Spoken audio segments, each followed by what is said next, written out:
Nossa expectativa e o que vimos observando no mercado é que mais e mais empresas entendem que isto não pode ser uma resposta à contingência apenas, uma medida de emergência, e que o trabalho remoto, como tal, tem muitos benefícios e gerar uma cultura remota leva vantagens que o fazem sustentável, não só quando há pandemia, quando as coisas não estão bem, quando temos que entrar em quarentena, mas em geral, como uma forma permanente de manter a operação flexível, resiliente, ampliada, aconteça o que acontecer, não só uma pandemia, prepara melhor as organizações para a incerteza. Outra coisa que começa a desaparecer é proximidade geográfica como prioridade de contratação. Muitas das empresas que estão trabalhando remotamente hoje, forçados por uma questão temporal ou contingente, não estão aproveitando deste benefício. A verdade do trabalho remoto é que não é só obrigação de ficar em casa. O trabalho remoto oferece a flexibilidade para incorporar pessoas de qualquer lugar. Nós em Get On Board temos pessoas de Lima, de Santiago, da cidade do México e de Miami que trabalham conosco hoje.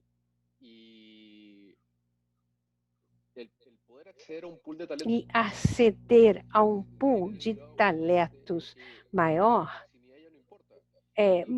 vem justamente do fato de que a proximidade não importa.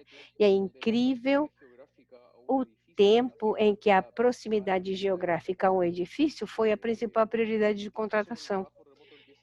O trabalho remoto fez desaparecer isto. É o tipo de coisa que, se uma empresa adota o trabalho remoto como uma questão temporal, não vai aproveitar desse benefício, mas as empresas que trabalham de maneira estratégica com isso, veem que não estão restringidos a seus países de origem, podem contratar pessoas de qualquer lugar, começando na América Latina, que tem a grande vantagem de ser uma região muito alinhada com os horários com os Estados Unidos e também dentro de si. Para uma empresa da Argentina, é fácil contratar alguém da Colômbia, uma empresa peruana, alguém do México, alguém do Chile, contratar alguém do Equador. E essa vantagem começa a se materializar graças ao trabalho remoto. Outra coisa que começa a desaparecer é cumprir com horários e a cultura ASAP, ou seja, as questões urgentes têm que ser feitas agora, nesse momento. E eu chamo cultura porque muitas das coisas que nós dávamos alta prioridade e achamos que era urgente, são coisas que podem ser feitas melhor se a empresa pudesse documentar informação melhor e tivesse um sistema de gestão de conhecimento. A questão de cumprir com horários é a mesma coisa.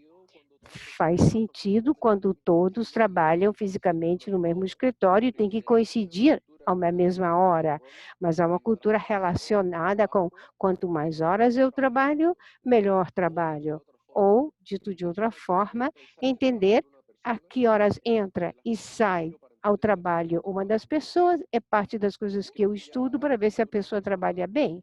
E eu acho que a essa altura é fácil entender que não porque a pessoa trabalhe o dia inteiro e chegue pontualmente e saia pontualmente, seja uma pessoa produtiva.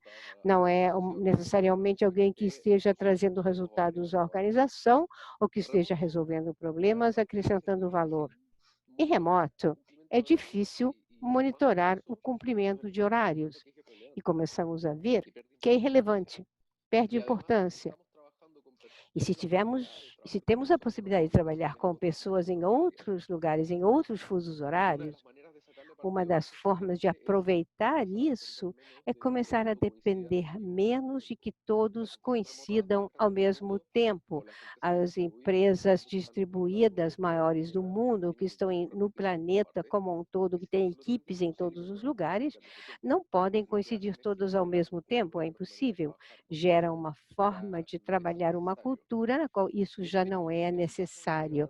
Isso tem várias vantagens, e eu falarei da flexibilidade, mas pensando nas coisas que desaparecem, a primeira tem a ver com o fato de que já não é necessário cumprir um horário, não é necessário coincidir, Y este tipo de requerimientos e empieza a esse desaparecer tipo de requisito começa a desaparecer como medida da produtividade ou sucesso no trabalho. Outra coisa que está indo embora, e eu sei que hoje não parece que está indo embora, mas acreditem em mim, são aquelas telefonemas intermináveis. Essa cultura dessas ligações que não acabam nunca, estar sempre em reuniões com Zoom ou com Teams, e eu acho que todos se identificaram com isso, tem a ver com uma resposta em ah, remendos, tentando consertar ou traduzir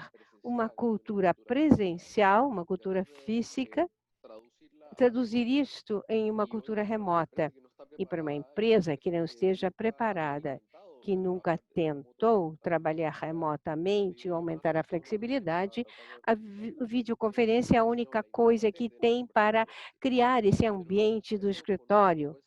E com um bom sistema de gestão de conhecimento, com uma cultura de trabalho mais focada em outros serviços e com uma cultura de administrar a informação e os entregáveis que seja mais sólida e consistente, essas videoconferências começam a perder importância.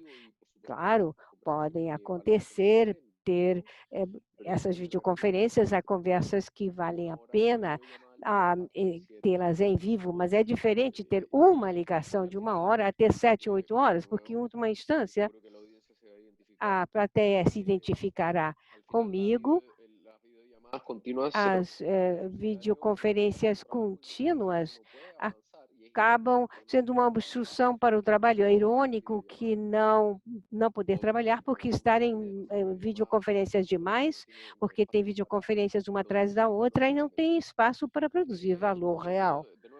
E essa é uma herança de uma cultura centrada no fato de que temos que mostrar que estamos ocupados. Pode parecer uma coisa tranquilizadora, mas não se traduz em resultados.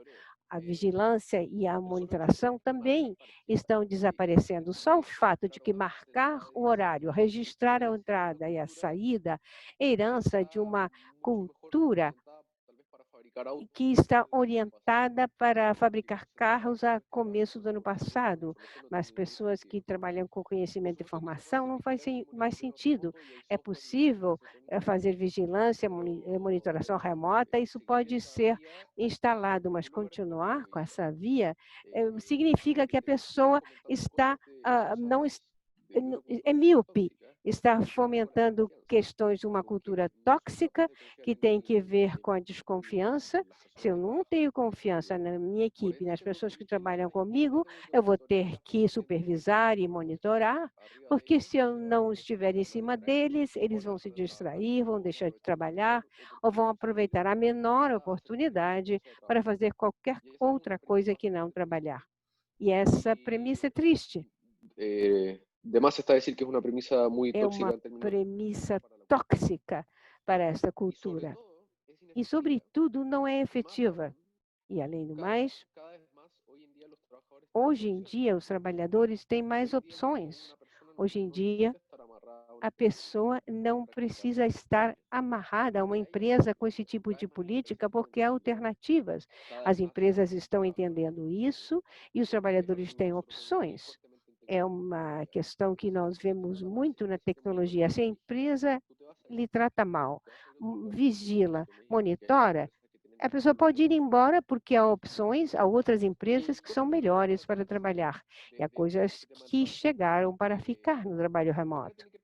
A primeira tem a ver com a gestão do conhecimento e mentalidade de documentação. E é isso que eu mencionei na primeira parte. A gestão do conhecimento não é exclusiva do trabalho remoto. Toda empresa deveria administrar, mas uma empresa com trabalho presencial, a urgência de administrar o conhecimento desaparece porque é substituído por diálogos em vivo ou em direto.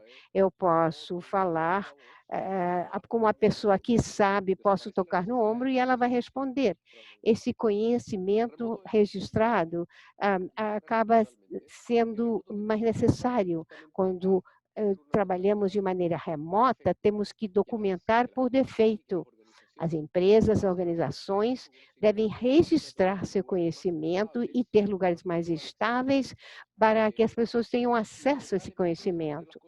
Lamentavelmente, manter as coisas em arquivos ou em apresentações que ninguém pode consultar é muito difícil. Imaginem que a Wikipédia estivesse em formato de documento Word. Seria impossível de ler. O fato de que as coisas existem de maneira pública, aberta, fácil de navegar e consumir, é parte do que faz a internet tão valiosa. Isso é importante para o conhecimento interno da organização. As organizações que trabalham remotamente há muito tempo começam a administrar sua documentação de maneira ativa, isso as torna mais resilientes e retira a necessidade de coincidir em vivo ao mesmo tempo. E há outro ponto que é a mentalidade de autosserviço. As pessoas na empresa devem ter o que precisam para atender-se a si mesmas.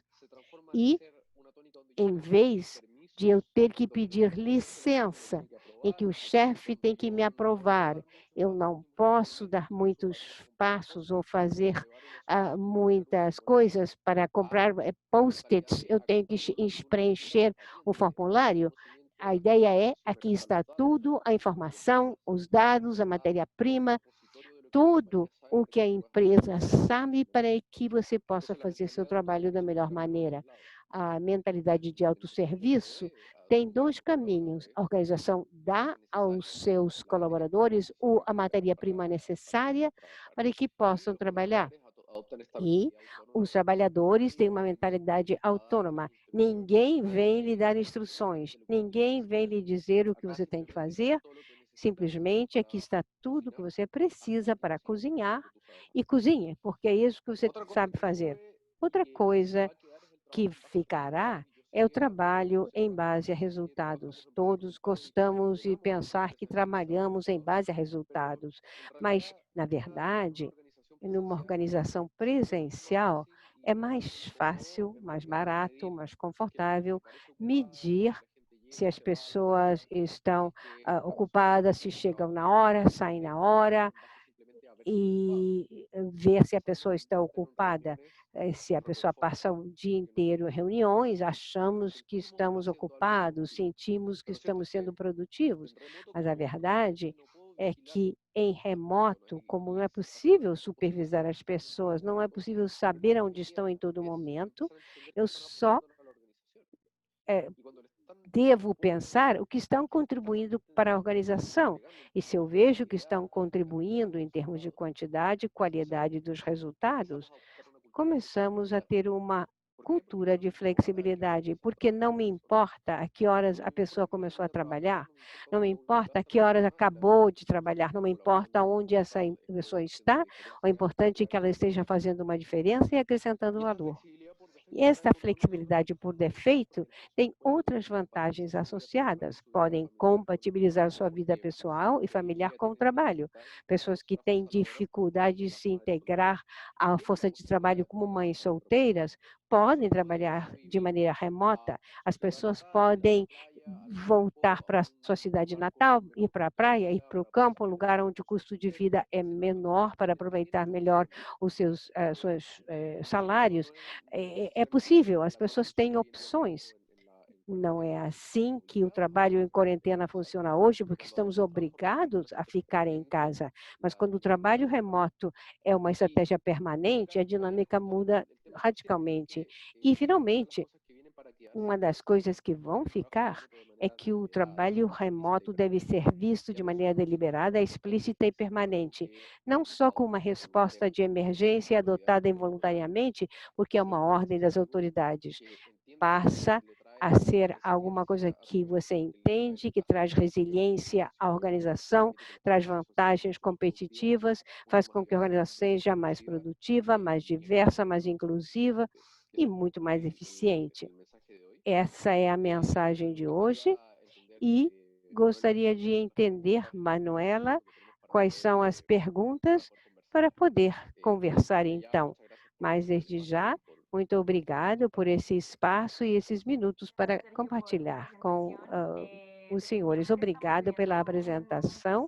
Esse momento não tem precedente, sem dúvida, e temos algumas perguntas. Os usuários de Get On Board têm estatística de quantos dos desenvolvedores encontram trabalho oferecendo soluções e serviços fora do seu país? Que es bastante variable É porque variável. en realidad Get On Board Na consolida verdade, Get On Board consolida ofertas de trabalho locais remotas. siguen prefiriendo postular en sus Há países otras personas. pessoas que preferem se apresentar para trabalhar no seu país, outras em outros. 20 e 30% dos desenvolvedores trabalham para empresas que não estão no seu país de origem. E com a pandemia isso acelerou-se. Acelerou-se também entender que o trabalho remoto pode estabilizar situações nacionais, locais. Se um país tem problemas econômicos, problemas de trabalho, as pessoas desse país podem trabalhar para outros países e estabilizar muito mais o sistema. Isso é o que aconteceu no Chile o ano passado com os problemas sociais.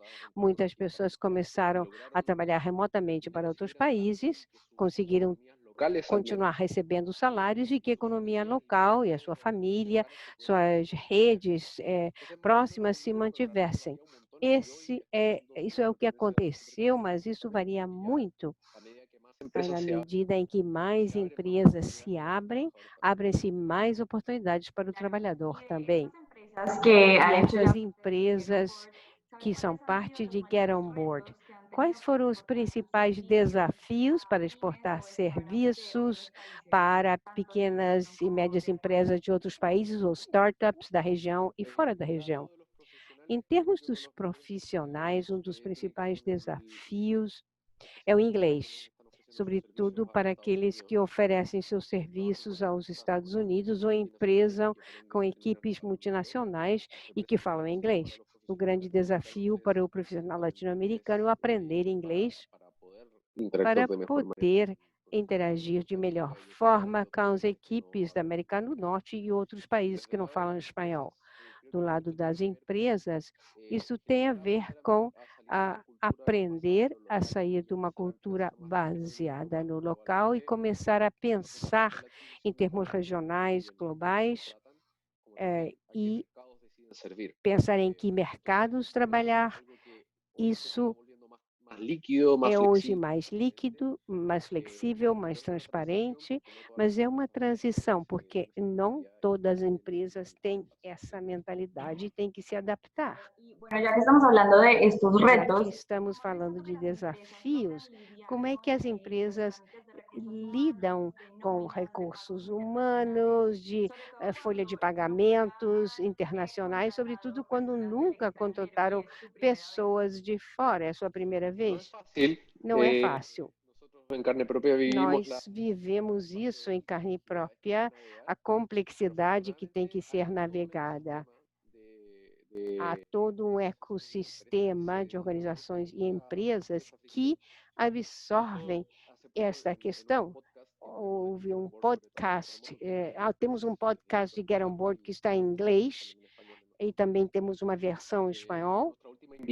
A nossa última convidada é membro dessas empresas que chama-se Safeguard Global e como Safeguard há outras empresas que trabalham no folha de pagamento global, empresas que lhe dão o serviço de ser entidade contratadora em outros países. Se você tem uma empresa na Colômbia, quer contratar alguém no México, não é necessário criar uma empresa no México. Usa esse serviço e paga a empresa localmente. Isto está absorvendo essa complexidade e torna mais fácil lidar justamente com equipes remotas. Para empresas de tamanho médio ou pequeno, não faz sentido criar entidades em cada país que você quer contratar alguém. E esses serviços facilitam muito isso. É muito interessante ver Tema de o servicio. surgimento de um ecossistema de serviços que apoiam o trabalho remoto, o trabalho internacional, tornando-o mais fácil e que podem absorver a complexidade para que as empresas possam se concentrar em encontrar o talento, em vez de se preocupar sobre questões legais de como fazê-lo e como não deixar de cumprir regras, como não fazer coisas que não sejam legítimas, legais. Essas empresas de folha de pagamento global facilitam as coisas. Eu recomendo essa alternativa, porque aí é possível procurar o talento adequado em vez de ficar centrado nas complexidades. Sem dúvidas, é um chamado à ação a todas as empresas que ainda não se aventuraram a contratar pessoas em outros países. É uma grande oportunidade. Agora, falando da produtividade, você já deu algumas sugestões, mas as tecnologias que ajudam as equipes a melhorar a produtividade, quais são? Creo que más que Acho que mais de que tecnologias específicas, porque há muitas ferramentas, mas com as ferramentas, isso vale para Zoom, para um martelo, para um parafuso, para Office. As ferramentas são tão boas como a organização que está utilizando-as. E o que faz a diferença de la organización. tem a ver com a cultura da organização, com aquilo que a organização deliberadamente quer fazer. É importante priorizar ferramentas que estão na nuvem, que são colaborativas, que todo mundo pode utilizar, que evita gargalos, que evita ter que pedir licença para a informática para atualizar as coisas. Em geral, temos que depender menos dos arquivos, porque esses arquivos são pesados, têm muitas versões, são de difícil acesso. Quanto mais seja parecido à Wikipédia como organização, é melhor. Há várias ferramentas que surgiram como Notion, Slide, Confluence e outras que são base de conhecimento. Repositórios estão na nuvem e a organização toda pode editar de maneira super fácil, e é tão fácil de usar como escrever em Word. E depois Microsoft Teams, Slack, mas as ferramentas não resolvem seu problema por si mesma. As ferramentas não fazem mágica. O importante é que a empresa tenha prioridades claras e eduque os seus trabalhadores, dê um exemplo e estimule a atitude da documentação. Você pode ter todas as ferramentas, mas se as pessoas não entendem como utilizar ou não têm um incentivo para usá-las, o potencial não está ali. Me parece importante que todas as ferramentas respondam à cultura, venham empurradas pela cultura. A cultura não deve ser descuidada, nem pode se delegar a ferramenta, porque a ferramenta não o fará. Además de estimular la productividad, nosotros, digamos, en nuestra experiencia, hablando con empresas de Conecta Américas, también hemos visto que surge un poco la pregunta de cómo podemos también estimular a las personas para que puedan diferenciar su tiempo de trabajo con su tiempo libre, porque este límite se está mezclando un poco. Entonces, mi pregunta para ti es también cómo la tecnología podría ayudarnos a hacer esa división de roles ahora que los límites están un poco difusos.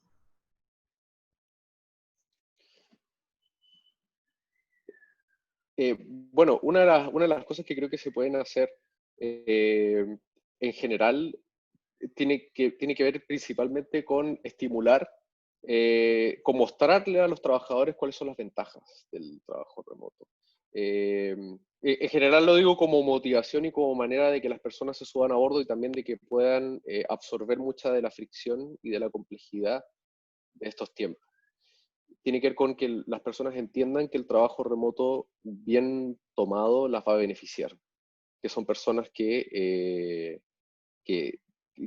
van a traer muchas ventajas y que definitivamente van a haber ciertos beneficios. Eso en general de lo que alcancé a entender de tu pregunta. Isso é o que eu entendi da sua pergunta, Manuela. Uso, pero Houve uma interferência, mas entendi que tinha que ver com a motivação entre as pessoas. Que hubo un problema con el audio. Quisiera verificar si las Com o personas áudio. Quero saber se as pessoas estão nos ouvindo, ouviram o português, e essas coisas acontecem. E eu queria perguntar, también motivarlas a que pudieran motivar as pessoas para laboral. Y fazer um también limite entre trabalho e vida pessoal. E como fazer com que a tecnologia solucione a limitar esses espaços.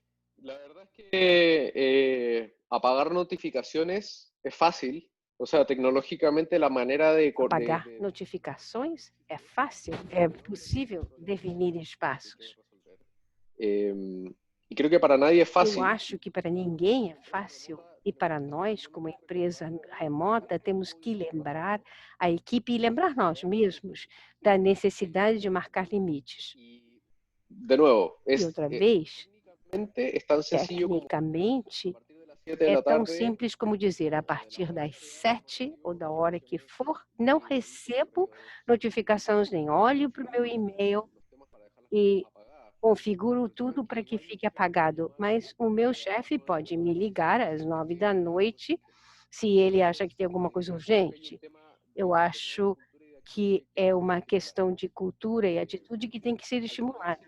de cierta manera, el trabajo remoto te O libera trabalho remoto mucho tiempo de libera muito tempo, sobretudo em cidades grandes da América Latina, de viagem, porque a pessoa na América Latina, em cidades grandes, pode ficar 3 horas, 2 horas no trânsito, e esse tempo a pessoa ganha, não para trabalhar na empresa, mas para poder despejar a mente, limpar a mente para aprender outras coisas, para cuidar da sua saúde, para fazer ginástica, comer mais saudável, e, em última instância, isso y en la productividad de una persona. bom para o bem-estar e a produtividade da pessoa. Eu acho que é importante usar o trabalho remoto para trabalhar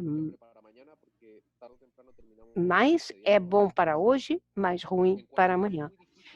Na quarentena, é difícil estabelecer limites, porque nós não podemos sair de casa. É como estar no escritório 24 horas por dia, 7 dias por semana. Fora desse contexto, há mais coisas que podem ser feitas para recuperar os espaços. Uma vez mais, tem que ser adotado de forma deliberada e os líderes têm que dizer isso explicitamente às pessoas. A partir de uma certa hora, desligue, descanse a cabeça, mude de contexto, faz coisas que lhe façam bem, porque no dia seguinte você estará descansado, produtivo, Empieza a bajar la calidad de las porque decisiones senão a qualidade das decisões cai. que ya Porque ao estar cansada, é impossível pensar com clareza. E aí a produtividade cai. Essa mensagem tem que ser clara para mim e para o meu chefe, porque se ele não entender, vou ter pressões adicionais. A cultura remota es sano para ti, es sano para la empresa uma también. cultura que faz com que a gente deva fazer essa separação. Isso é saudável para mim, saudável para todos. Estou totalmente de acordo. É importante un órgano más. pensar na mente, é um órgão importante, a estabilidade emocional é super importante. O tempo está acabando, mas gostaria de concluir com uma pergunta. Qual é a sua visão e dos seus sócios em Get On Board sobre a explosão desse teletrabalho durante a pandemia? Chegou para ficar? Que tipo de empresas não voltarão ao escritório mesmo depois da pandemia? Que eu acho que é uma das perguntas que mais é feita o tempo inteiro. Creo que la presentación justamente se trata de que llegó para quedarse, pero el hecho de que hayan cosas que hayan llegado para quedarse no necesariamente significa que las personas y las organizaciones la vayan a tomar. En la banca, por ejemplo, me ha tocado observar cómo algunos bancos se han subido 100%, y de hecho hay neobancos, hay bancos que ya empiezan así, empiezan atendiendo online y trabajando en remoto desde el principio. Otros bancos que han decidido subirse con fuerza a esto y adoptar el trabajo remoto como una estrategia deliberada, y tienes otros que no lo entienden y que siguen forzando a la gente a ir a la oficina, o que han tirado la toalla y que han decidido seguir operando como siempre. Entonces, la oportunidad está ahí, pero la oportunidad no va a venir por defecto. Y creo que al final una de las cosas interesantes justamente de este mercado cada vez más competitivo es que las empresas que no lo entienden a tiempo pierden. Creo que ya es un asunto de Eu supervivencia. acho que hoje é uma questão de sobrevivência, de competitividade, as pessoas têm que conscientemente assumir isso. A oportunidade existe, há muito conhecimento que nos permitirá navegar da melhor maneira possível. Ninguém pode lhe obrigar, e o impacto dos resultados será sentido na perda de competitividade. Eu acho que chega para ficar, mas os que se beneficiarão serão as organizações que têm uma mentalidade progressista, pensando para frente, pensando em que isto permite reinventar o trabalho e que entendem as vantagens competitivas desse trabalho remoto. E estão mais na tecnologia, não porque as empresas tecnológicas tenham vantagens inerentes, o que tem é uma mentalidade de experimentação, de adoção mais rápida, mas eu acho que qualquer empresa que trabalhe com formação pode fazê-lo, e também indústrias na qual há produtos físicos, você tem que trabalhar com máquinas e certas partes da operação não podem ser remotas, mas toda empresa trabalha com conhecimento, desde o armazém menor que trabalha coisas na esquina até as organizações gigantes, todos trabalham com conhecimento. A parte de conhecimento pode ficar remota, flexível, e essa oportunidade existe para todos. As indústrias, as empresas têm que aprender como funciona para elas. Para uma empresa de mineração será muito mais difícil que uma empresa tecnológica, mas é possível, e eu acho que os primeiros que abracem essa nova aventura terão mais resultados. Eu acho que a mensagem é que é necessário se aventurar. Sérgio, obrigado. Excelentes insights. Eu acho que há muito por falar, muito por descobrir. Convidamos a todos a continuar os diálogos. Há um chat para continuar comentando, enviando melhores práticas. É um momento muito importante para formar comunidades e aprender das experiências de outras empresas neste mesmo setor. E antes de concluir, quero convidar a todos a que nos acompanhem hoje à tarde, 15h, serviços de logísticas é a chave para aceder ao essencial, e às 16h, uma sessão especial, comércio eletrônicos em tempos da pandemia, em direção ao mercado regional digital. Ali, nessa sessão, estaremos com Marcos Galperin, fundador de Mercado Livre, o Luiz Roberto Moreno, o presidente do BID. Obrigado a todos, obrigado, Sérgio, pelo seu tempo, suas ideias são valiosas.